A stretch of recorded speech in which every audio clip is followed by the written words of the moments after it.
राम राम दोस्तों, मैं शिवम पाल। आज आप सबको क्लास 12 वाइवा के बारे में आज हम आप सबको बताएंगे। क्योंकि वाइवा बहुत महत्वपूर्ण है, क्योंकि वो 30 नंबर का आपका वाइवा रहता है। जैसे कोई अध्यापक आएंगे वाइवा के बारे में पूछेंगे। जैसे कि आप ऐसा कोई आप चार्ट में बनाकर जाइएगा। आप लोग इस चार्ट में फिगर बना लीजिएगा, ट्रांसफार्मर का फिगर। आप लोग ट्रांसफार्मर फिगर बनाकर वहाँ पर जाइएगा। तो हम आज आपको बहुत महत्वपूर्ण कुछ टॉपिक फिजिक्स से वाइवा के रिलेटेड हुए हम आपको बताएंगे। ये आपको बहुत महत्वपूर्ण है, इसको जरूर देखे जाना।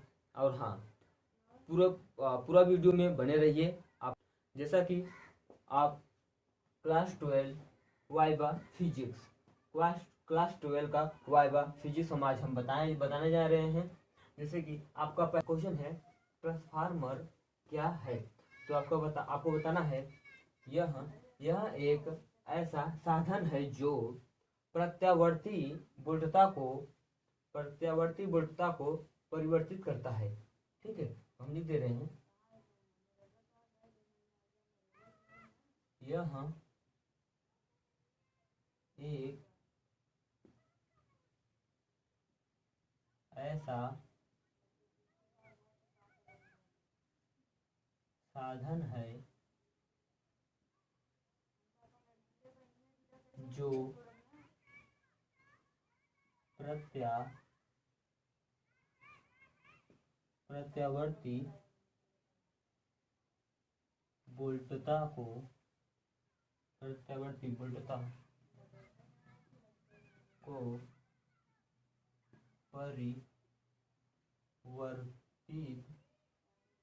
परिवर्तित करता है। आपको बताना है, यह एक ऐसा साधन है जो प्रत्यावर्ती वोल्टता को परिवर्तित करता है। अब दूसरा, ट्रांसफार्मर की सिद्धांतन कार्य करता है। तो आपको बताना है, यह एक अन्योन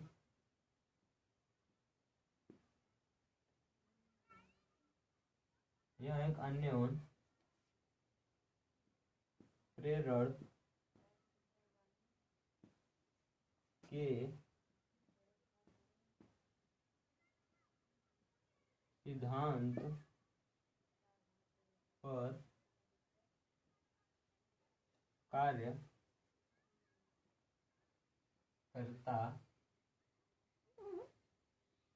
कार्य करता है।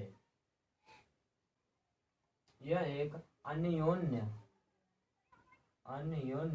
प्रेरण के सिद्धांत पर कार्य करता है। तो आपको तीसरा पूछेगा, ट्रांसफार्मर कितने प्रकार के होते हैं। तो आपको बताना है, पहला, ऊंचाई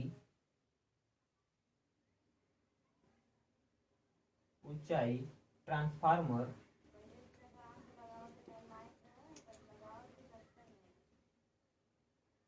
पहला आपका हो गया ऊंचाई ट्रांसफार्मर, और दूसरा का आपका हो जाएगा अपचाई ट्रांसफार्मर।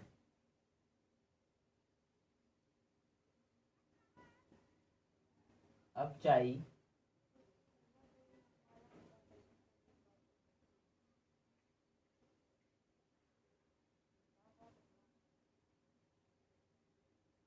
आपका दूसरा हो जाएगा अपचाई ट्रांसफार्मर।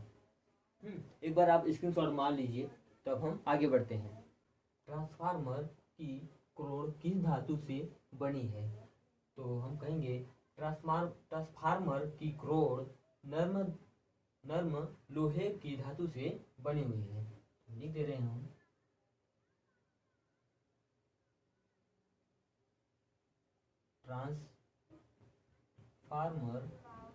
ट्रांसफार्मर की कोर नर्म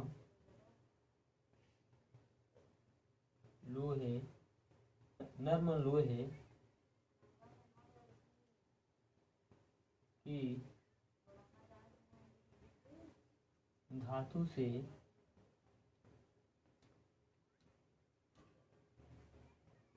बनी है। देखेंगे ट्रांसफार्मर किस धारा पर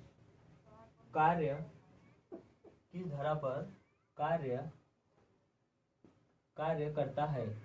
तो आपका हो जाएगा ट्रांसफार्मर प्रत्यावर्ती धारा पर यानी एसी पर काम करती है।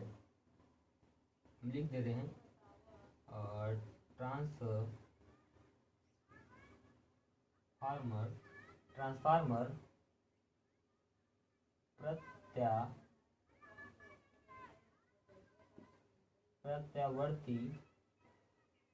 प्रत्यावर्ती धारा यानी एसी पर कार्य करती है। आपका सेकेंड हो जाएगा ट्रांसफार्मर में क्रोड को पटलित क्यों रखा जाता है। तो हम इसका लिखेंगे ट्रांसफार्मर, इसको हम लिखेंगे ट्रांसफार्मर में क्रोड को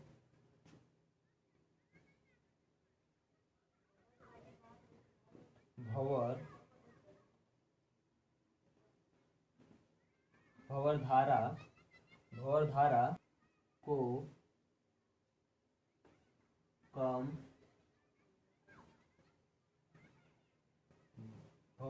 को कम करने के लिए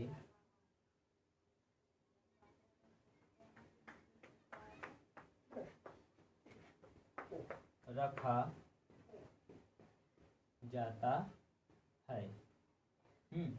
देखिए जैसे कि आप ट्रांसफार्मर में क्रोड को पटलित क्यों रखा जाता है, तो आप बोलेंगे ट्रांसफार्मर में क्रोड को भंवर धारा को कम करने के लिए रखा जाता है।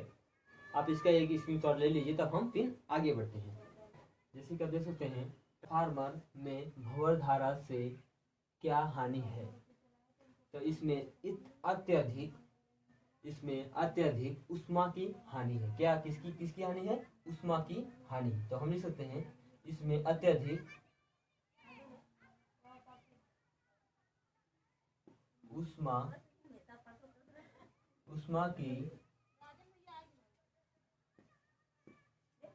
की हानि है।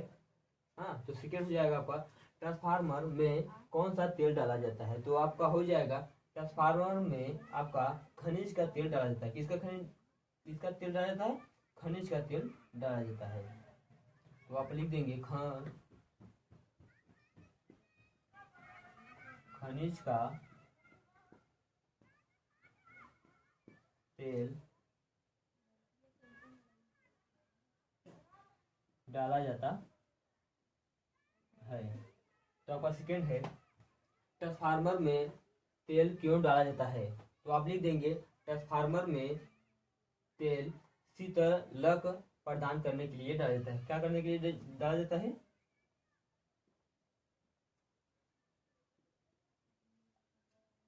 शीतलक प्रदान करने के लिए डाला जाता है। आप इसका एक स्क्रीनशॉट ले लीजिए, तो हम फिर आगे बढ़ते हैं। ट्रांसफार्मर का उपयोग डीसी में क्यों नहीं किया जाता है।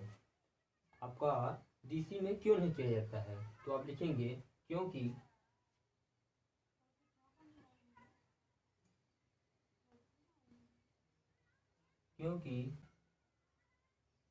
डीसी की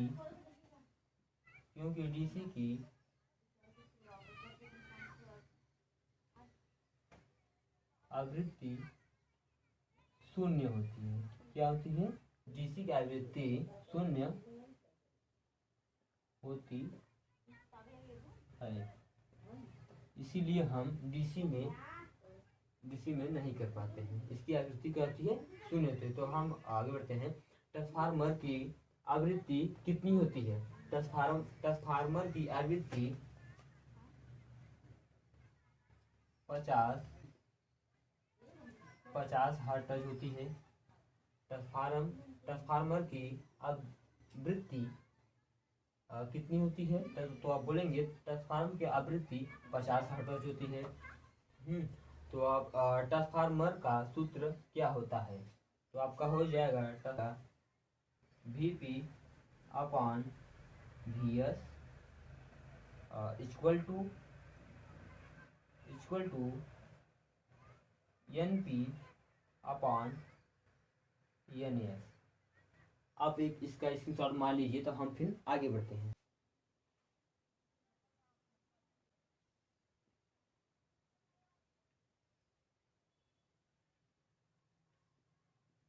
ट्रांसफार्मर को हम हिंदी में क्या कहते हैं? ट्रांसफार्मर को हम हिंदी में क्या कहते हैं? आप इसका आंसर हमें कमेंट बॉक्स में ज़रूर बताइएगा।